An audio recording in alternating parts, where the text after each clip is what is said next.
Hi, everyone. Thanks again for showing up for this presentation on this series of Healthy Heart, Healthy Brain. And I'm focused on the book by Dr. Bradley Bale and Dr. Amy Doneen. I'll share that at the end. But today we're going to talk about, are your arteries on fire? And this talks about chronic inflammation and both cardiology and inflammation and gut health. These are all things I'm passionate about. I've been in the healthcare field over 25 years. My name's Linnea Baker. I am a board certified family nurse practitioner. I'm excited to get to share some information with you guys that I hope really empowers you to advocate for yourselves and have these conversations with your personal healthcare providers about your own personal risks and where you're at and getting some testing and things done to make sure you're living your best life and you're remaining healthy. So really excited to get to share this topic with you today. Let's go ahead and kick it off. And again, thanks for showing up. So arterial inflammation, the book, The Healthy Heart, Healthy Brain, that we're focused on, that we're using this information from, it's evidence-based. It's by Doctors Bale and Doneen, like I said, and they have what they've created as the Bale-Doneen method, which they started in 2001. And the main part of the Bale-Doneen method since 2001, the keystone of Bale-Doneen method, is actually treating the arterial inflammation to prevent heart attacks and strokes. Okay, that's where they're coming from. That's their main focus. And really, this comes from the evidence-based research that's been out there since the early 2000s.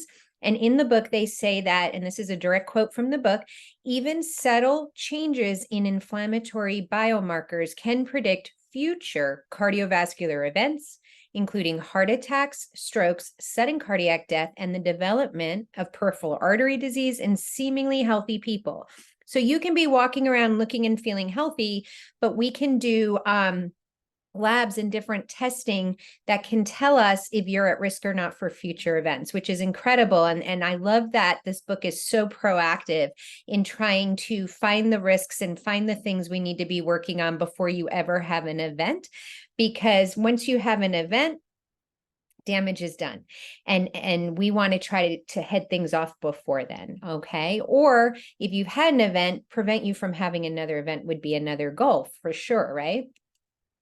So chronic inflammation, it's really been identified as the root cause of many chronic diseases. For any of you who've been here in this space with me, you know I'm passionate about this topic. I've done a lot of research in this topic. I myself realized the chronic inflammation I had been undergoing in my body for years and years and years led to my diagnosis of an autoimmune disease. I have a chronic disease now.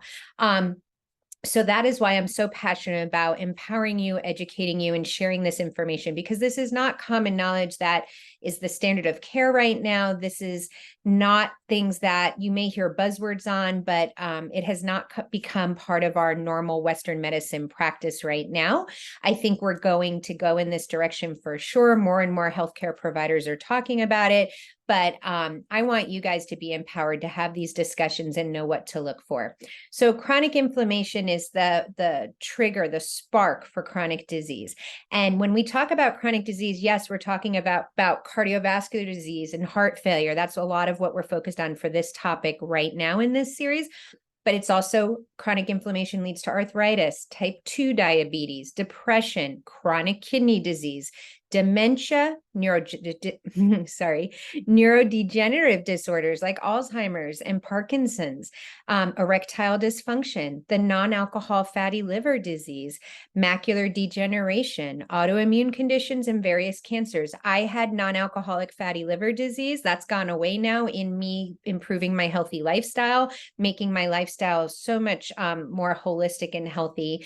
And then my autoimmune disease, I've been able to improve and stabilize through the nutrition and the lifestyle that I live. Okay. And I still follow with my healthcare provider, my specialist, my rheumatologist, and my GI doctor to make sure I'm good.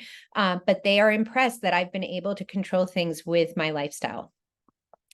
Now, when we talk about chronic inflammation, we want to know what causes chronic systemic inflammation. We know that acute inflammation is short term. It's like if you sprain an ankle or you get an infection, it's there to heal your body and protect your body. But when the inflammation goes on for an extended period of time, it's like your whole body's on fire. And that's called chronic systemic inflammation. And there are things that we do that trigger this. And that's the point, is we want to get that chronic inflammation under control before we end up with a chronic illness like myself. So what leads to chronic systemic inflammation? An unhealthy lifestyle, obesity, a large waistline, insulin resistance, if we're not exercising or having physical activity day to day, and periodontal disease, gum disease, okay? All these things lead to chronic inflammation.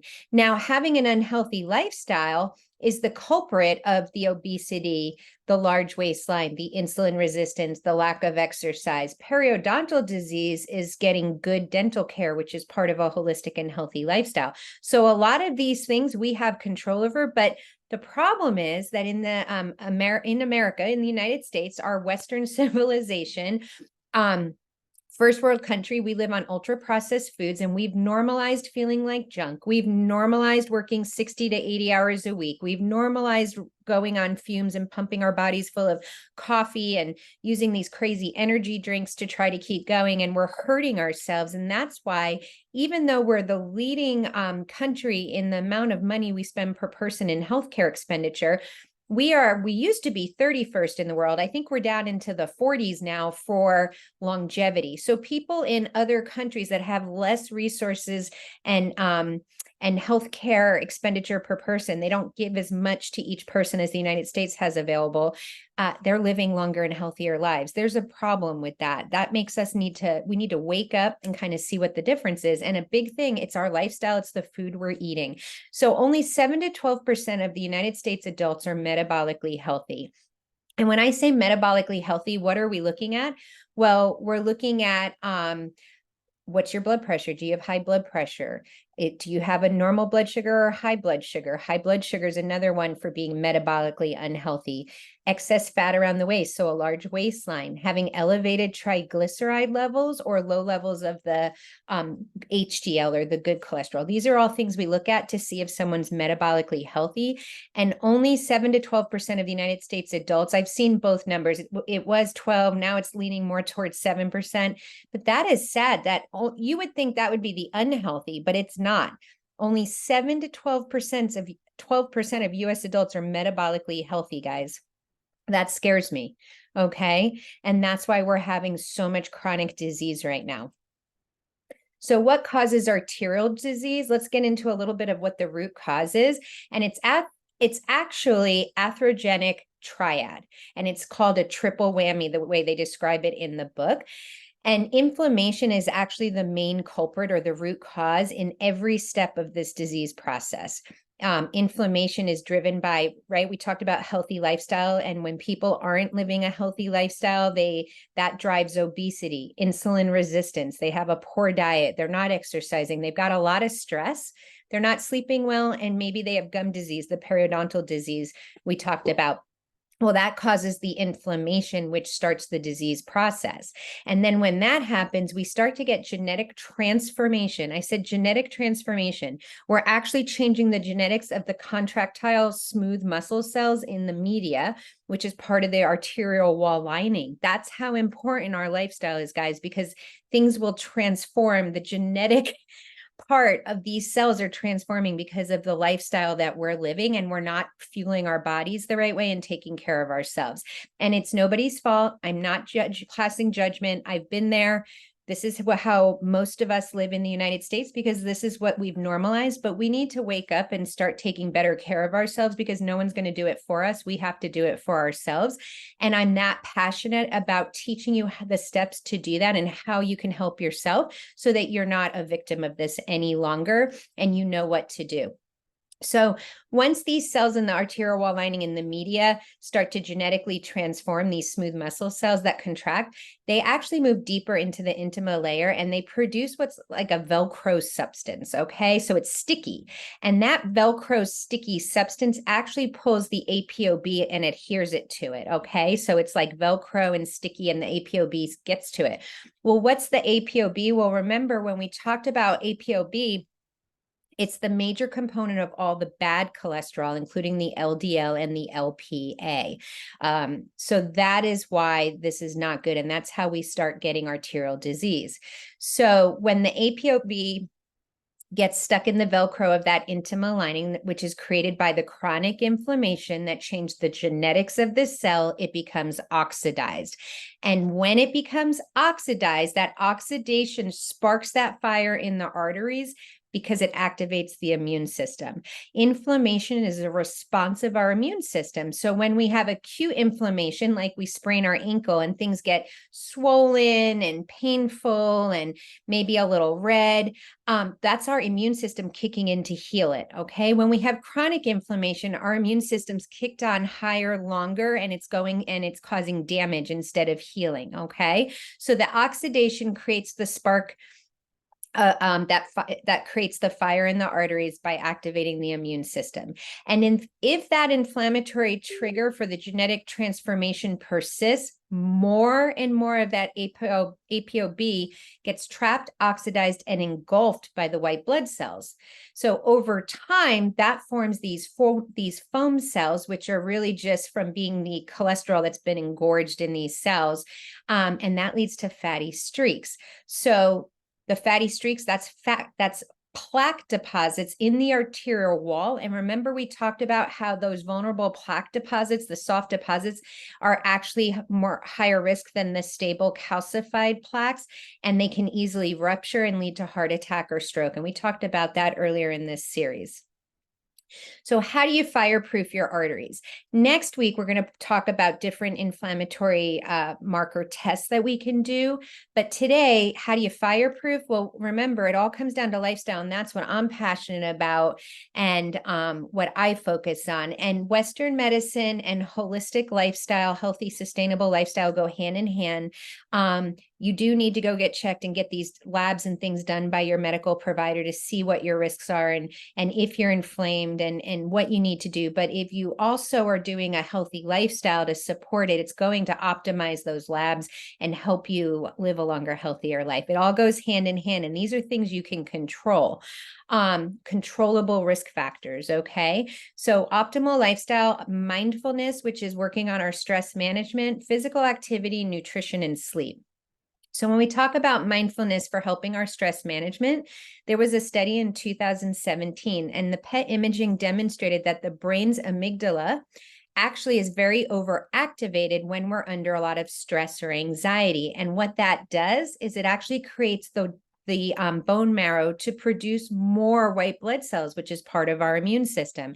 And because of that, we start getting arterial inflammation, and that leads to an increased risk of heart attack, stroke, and chronic disease. So you see how stress can actually trigger a lot of these changes of inflammation as well.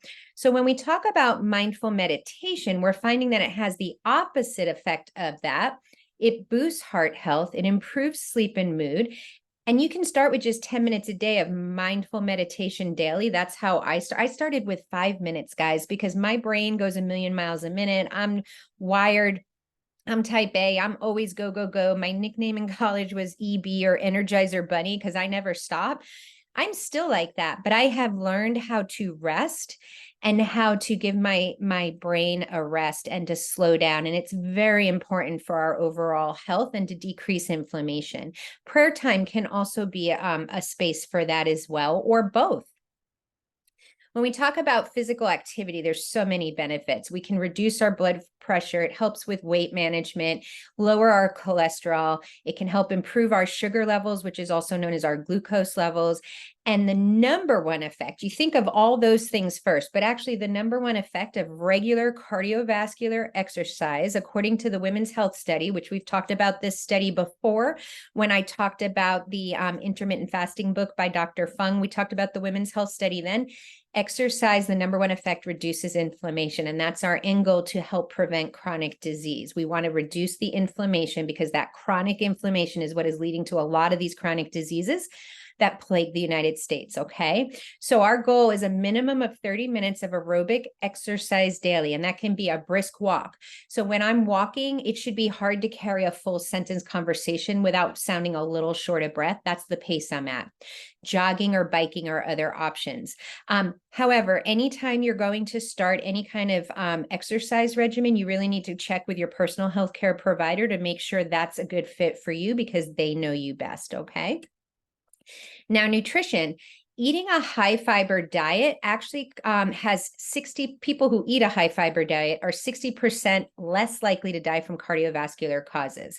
And I want to tell you that the majority, 60 to 70% of the daily nutrition intake in adults and in children's actually even higher, is ultra processed. And that ultra processed food in the United States, it's stripped of fiber. And when they add that fiber back in, it's not the same fiber, guys. And why do we need fiber so badly? Is fiber feeds the good gut bacteria so it thrives and it gives us good gut health. And we know that our gut is the command center of the body. That's why it's so important. And we're finding more and more we need a high fiber diet, like fruits and veggies. And there's lots of ways to get this in and have it taste really good. If you had told me before, just eat like rabbit food all the time, I'm not a diet person, and I wouldn't have sat there and done all that meal prepping as busy as I was, but there are ways to do this.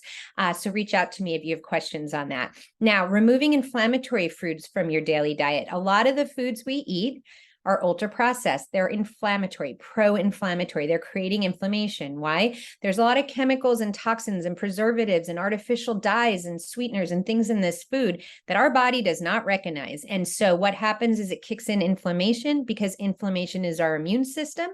Our immune system is right in contact with a large part of our gut. 70 to 80% of our immune system is actually in our gut, along our gut.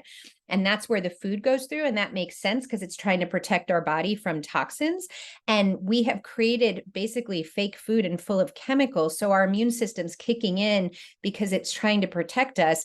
And that's creating a lot of inflammation because we're eating the majority of our diet every day as ultra processed inflammatory foods. Sugar is a big one for poor gut health and creating inflammation. Artificial sweeteners, horrible for us. I know, I did a lot of Diet Dr. Pepper in my time. Awful. Gluten. It's not because everyone has celiac disease, although some people do. There's a lot of people that are gluten intolerant like myself, and it's because of how the wheat crop is being farmed.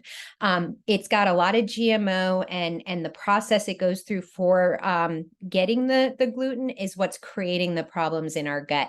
And then dairy and alcohol also create inflammation.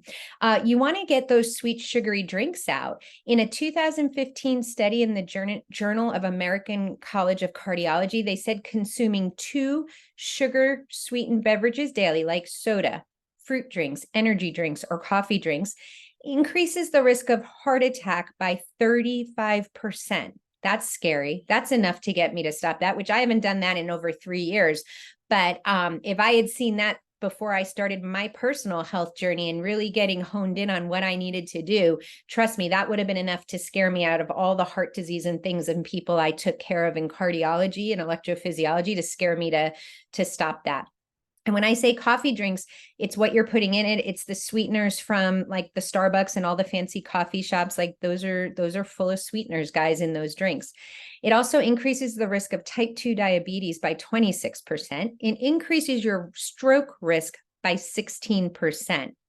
And excessive sugar intake increases the risk of chronic inflammation, cancer, insulin resistance, and obesity, according to that 2015 article or study in the Journal of American College of Cardiology. So we're seeing this in the research, guys. The studies are showing it improving what we are now finding, but we haven't had a massive shift yet in what food is on our shelves. So the best thing we can do is educate ourselves so we know how to positively impact our family's health and take initiative for our own health and our family's well-being, because no one is going to come in and save us or do it for us. And so that is why I'm on the mission I'm on, guys. Sleep. I've talked about this before in these presentations, how important sleep is. God knows my night shift schedule as a nurse for a long time, and just studying as a nurse and nurse practitioner and all the things, being a mom, being a military spouse. I mean, let me tell you, 7 hours of sleep minimum a night. There's a lot of years I have to catch up on, guys, okay?